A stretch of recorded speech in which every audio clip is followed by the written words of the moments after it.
You know, when we talk about self-driving cars, our minds usually jump straight to the tech, right? The safety debates, the futuristic robo-taxis.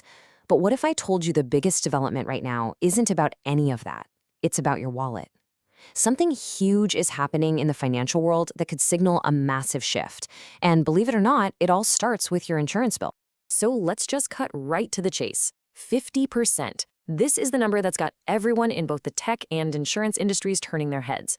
An insurance company is offering to slash the per-mile cost of insuring a Tesla by half. But there's a pretty big catch. It only happens when the car's AI is the one doing the driving. And just to be crystal clear, this isn't some temporary sale or a holiday promotion. Nope, this is a fundamentally new insurance model. And it's built on a pretty radical idea that an AI driver is statistically so much safer than a human one that it deserves a massive, permanent discount. They're putting a price tag on trust in AI. Which brings us to the big question, doesn't it?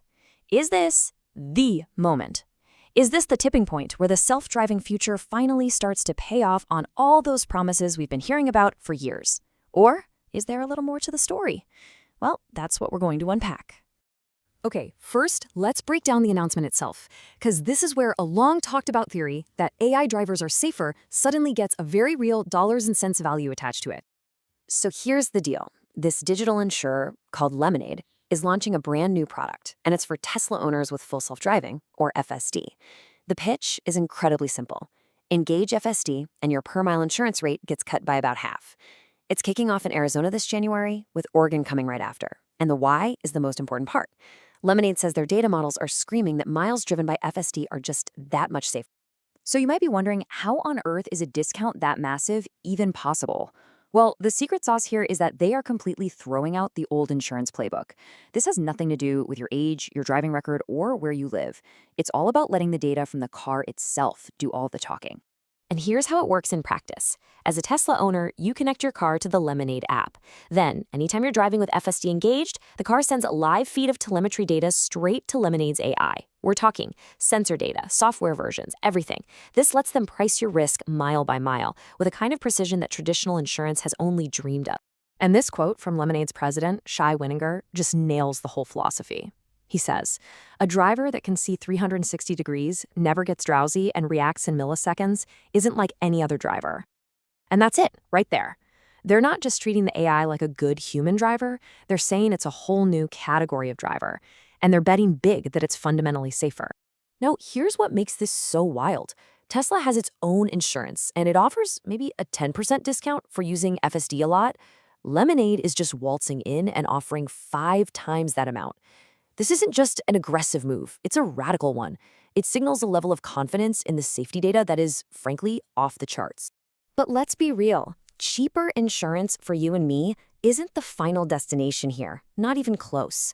For a company like Tesla, getting this kind of validation from an outside financial company is a critical stepping stone towards a much, much bigger ambition. And that ambition is the robo-taxi network. The vision is a massive, worldwide fleet of autonomous cars, including these purpose-built cybercabs with no steering wheels, no pedals, all operating a ride-hailing service that could completely reshape how we move around our cities. And the timeline they've laid out is, well, it's aggressive. Production of these little 2-seater cybercabs is supposed to start in less than 100 days. Now, Elon Musk himself says production will be agonizingly slow to start, but the goal is to eventually scale up to millions of these things a year. It's a vision so big that investors like Cathie Wood at ARK Invest think it could make the company 10 times more valuable. The scale is just staggering. But this is where that incredible vision slams headfirst into a very hard, very boring wall of reality. The promise from Elon Musk, having robo-taxis in 8 to 10 U.S. cities by the end of this year. The reality? Recent reports show that in key states they're targeting, they haven't even filed the most basic regulatory paperwork yet. That's a pretty big disconnect. And this brings us to the biggest hurdle in the entire self-driving race. It's not just about getting the tech right, it's about navigating the slow, painful, state-by-state grind of getting government approval. And if you dig into the permits, a really interesting pattern emerges. In Arizona, for example, Tesla has a permit to operate a ride-hailing service, but only with human drivers. It doesn't cover driverless ops at all. In California, the robo-taxi service still requires a safety driver behind the wheel. To go truly driverless, like their competitor Waymo, they'd need a different permit, one they haven't even applied for. And the catch is, that permit would likely force them to release safety and performance data that they've historically kept very private. This gap between the hype and the regulatory reality, well, it fuels a lot of skepticism. You see comments online like this one, basically pointing out that the people making the most bullish predictions are often the ones with a massive financial stake in the outcome. It's a classic case of talking up your own investment. And then you have the perspective of some longtime users of the tech who feel like the day-to-day experience on the road hasn't really kept pace with the dramatic announcements.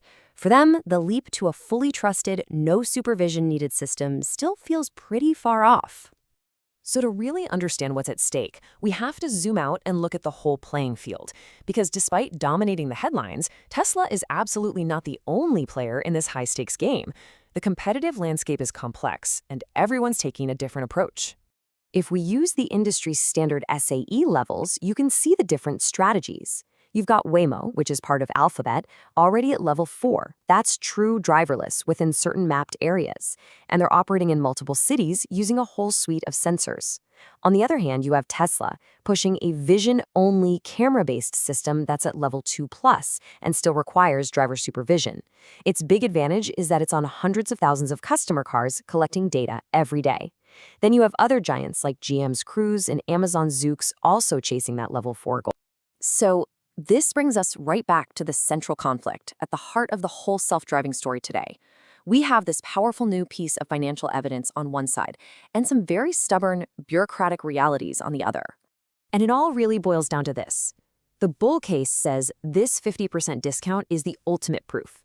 It's an independent financial company saying the data is clear, the AI is safer, and this is the first domino to fall on the way to the robot taxi revolution. The bear case says, not so fast. It's a brilliant marketing headline, but the company is still sidestepping the tough regulatory hoops that its rivals are jumping through, meaning the true driverless future is still stuck in traffic. And that leaves us with one last big question to chew on. Is the future of driving going to be decided by brilliant engineers in Silicon Valley or by cautious regulators in City Hall? That 50% discount is a powerful vote of confidence from the world of finance and data. But is groundbreaking technology alone enough to win this race? Or will the slow, methodical, and often frustrating process of regulation ultimately be the one in the driver's seat? That's the billion-dollar question we'll all be watching.